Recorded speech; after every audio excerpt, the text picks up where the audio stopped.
कि हिंदुस्तान में कोई राजा महाराजा नहीं है। दूसरा बात है कि हाँ, मेरा परिवार एक समय इस राज्य में राज करता था, लेकिन हम लोग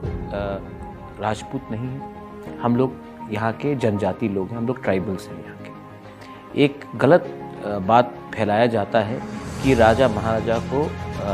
एक जनजाति, एक ट्राइबल, एक राज्य का इससे पहले एक राजा नहीं हो सकता। हमारे यहाँ में भी एक सिस्टम है, परंपरा है कि ट्राइबल्स हमारे यहाँ में राजा बन सकते थे। तो जब मैंने देखा कि हमारे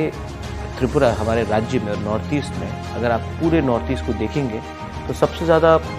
कष्ट हमारे जनजातियों को त्रिपुरा में हो रहा है। तो उस समय मुझे लगा, उस समय मैं कांग्रेस का अध्यक्ष था, जब CAA हुआ, NRC हुआ, तो उस समय मुझे लगा कि या फिर मैं अपने कम्युनिटी के साथ, अपने जनजातियों के साथ अपनी वफादारी निभाऊं, या फिर मैं दिल्ली का आवाज़ सुनकर मैं चुप बैठ जाऊं कुछ मुद्दे में, क्योंकि इनमें वोट बैंक का, पॉलिटिक्स का, राजनीति चलता है। ऑफर सब जगह से आई, BJP से आई, कम्युनिस्ट पार्टी तो था ही, कांग्रेस था, लेकिन मुझे लगा कि इस बार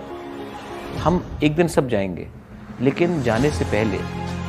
मरने से पहले अगर अपने लोगों के लिए कुछ करके हम जाएंगे तो ऊपर वाला भी आशीर्वाद देगा। और मैंने सोचा नहीं कि इनका ये जो मेरे पिपरा मोथा जो संगठन, इसका ये इफेक्ट होगा, लेकिन लोगों का प्यार, विश्वास और आशीर्वाद से आज हम इस मुकाम में पहुँचे। और एक बात तो मेरे अंदर क्लियर है कि चाहे कुछ भी हो जाए, मैं उनका प्यार, विश्वास और आशीर्वाद को